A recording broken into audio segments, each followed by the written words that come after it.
Նիկոլ Փաշինյան, համեցեք, պարոն Փաշինյան։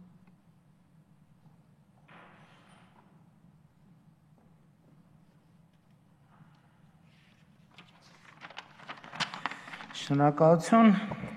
տիկնագիր պարոնայք, այն բանից հետո, երբ ընտրական օրենսգրքի առաջին ընթերցման ժամանակ ես հայտարարեցի, որ Հայաստանի Հանրապետությունում պետք է լինի մեկ ընդդիմություն եւ քաղաքացիական պայմանագիր կուսակցությունը հավակնում է լինել այդ մեկ ընդդիմությունը, այս դահլիճում բավական հաճախ սկսել են հոգեխանգարմունքի սեանսներ տեղի ունենալ։ Այս դահլիճից ճիչեր են արձակում, թե բա գիտեք, ոմանք հավակնում են լինել եզակի եւ մեկ ընդդիմություն, այդ ոմանք էլ մենք ենք, մեր քաղաքական ուժի հետ միասին։ Կներեք, բայց ով պետք է հավակնի, դուք պետք է հավակնեք, որ Սերժ Սարգսյանի եւ Ռոբերտ Քոչարյանի հետ ուսի տված Հայաստանի բանտերը լցրել եք քաղբանտարկյալներով։ Ընտրակեղծիքներից եք խոսում, ընտրակեղծիքների ամենամեծ դաշնակիցն եք եղել, երկար տարիներ եւ շարունակում եք մնալ։ Այստեղ ելույթներ են հնչում, քաղաքական ուժի ներկայացուցիչը ասում է, գիտեք, ասում է, մենք ավանդական քաղաքական ուժ ենք։ Ավանդական, այնքան ավանդական է այդ քաղաքական ուժը, որ վերջին մի տարվա իրանց ամենահրատապ խնդիրը իրանց անունը փոխելն է, իրանց անունից ազատվելն է։ Ավանդական քաղաքական ուժի տեսեք։ Կուսակցության անունը փոխում են, խմբակցության անունը փոխում են, սենց որ շարունակվի կարող անուն ազգանուններն էլ փոխեն, բեղ պահեն, որ փողոցում ճանաչող չլինի իրանց։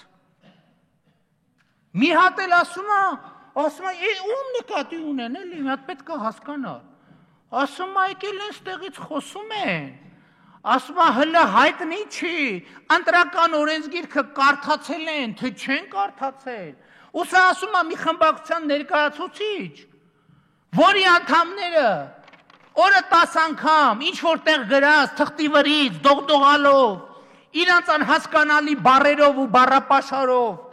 իրանց վախեցած, իրանց կարդացած բառերից տեղ հարց են տալիս ու ելույթ են ունենում։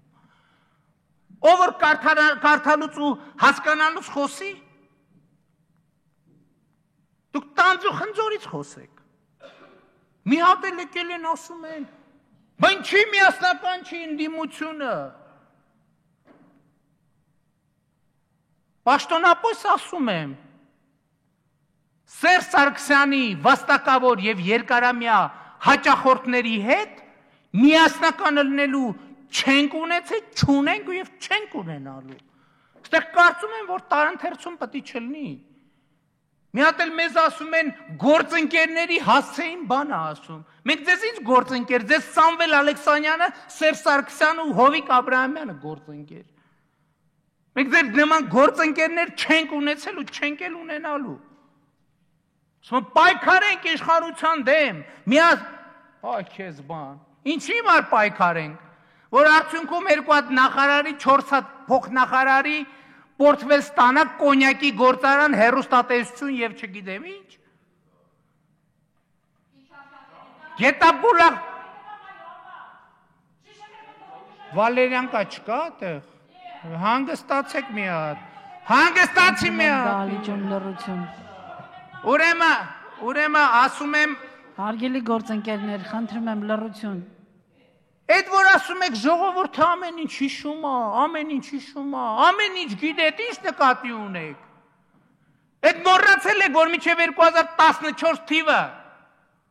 կառավարության անդամ, կոալիցիայի անդամ, բերանները ջուր առած 2 տարի կնոպկա եք սեղմել Տիգրան Սարգսյանի կառավարության համար։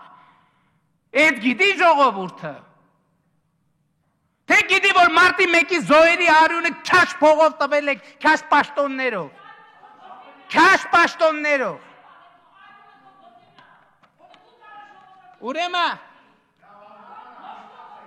Ուրեմն, ձեր հերթն էլ կգա, թույլցեք։ Հարգելի գործընկերներ։ Դուք լսելու եք, հանգիստ լսեք։ Հիմա, ուրեմն, ուրեմն ասում եմ Սամվել Ալեքսանյանը, Սերժ Սարգսյանը եւ Հովիկ Աբրահամյանը ձեզ գործընկեր։ Հաջորդը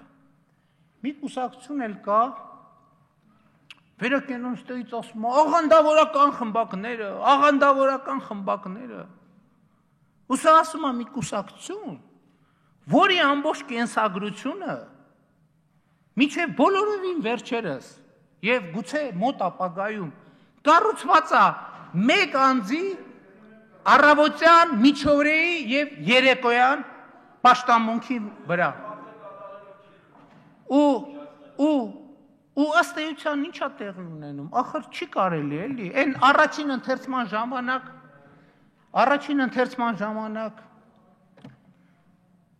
Տիկին Զոհրաբյանը այս ամբյոնից ասում է. մենք գիտենք ձեր չափը, ձեր պայմանավորվածությունները, թե դուք միջև ուր կարաք խոսակ։ Ախր լավ էլ չի ասի, իրիկուն ինքը իր ձեռով զանգում ասում է, Հովիկա Արգամիչը ջղայնացել է, որ ես բամփել բառ եմ օգտագործել։ Խնդրում եմ հանկարծ չհրապարակեք այդ բառերը, խնդրում եմ, Հովիկ Արգամիչը ջղայնացել է։ Ուրեմն Տիկին Զոհրաբյան, ես խնդրում եմ, իրականության զգացումը մի կորցրեք, դուք այլևս հայկական ժամանակ թերթի լրագրող չեք, որ խոսքի ազատություն ունենաք կատարյալ, որ ձեր խոսքի ազատությունից զգուշ եղեք, թե չէ հանկարծ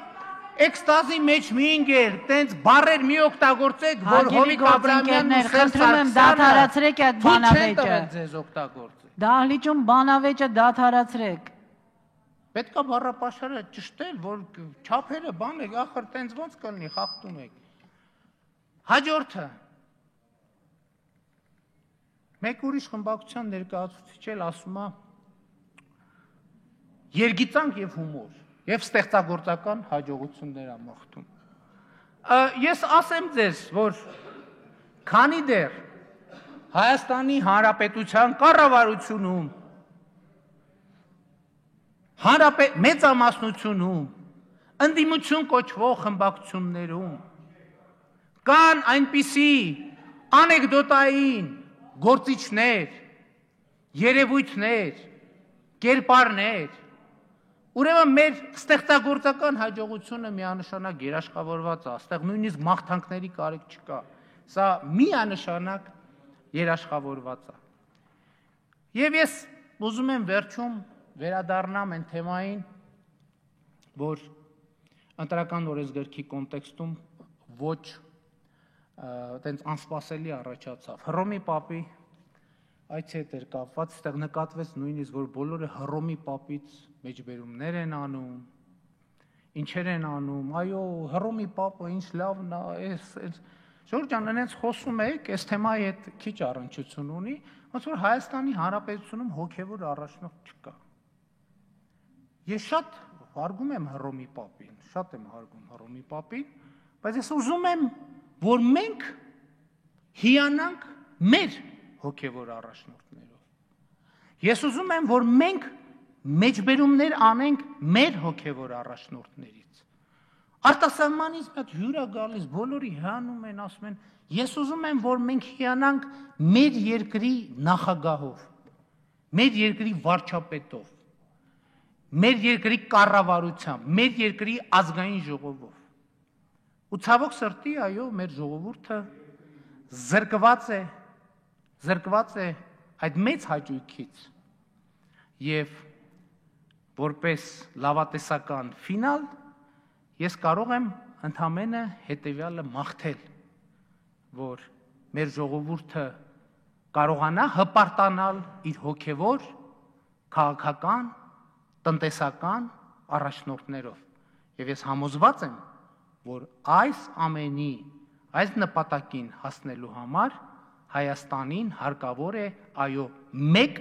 եզակի ուժեղ սկզբունքային ընդդիմություն։ Շնորհակալություն ուշադրության եւ անուշադրության համար։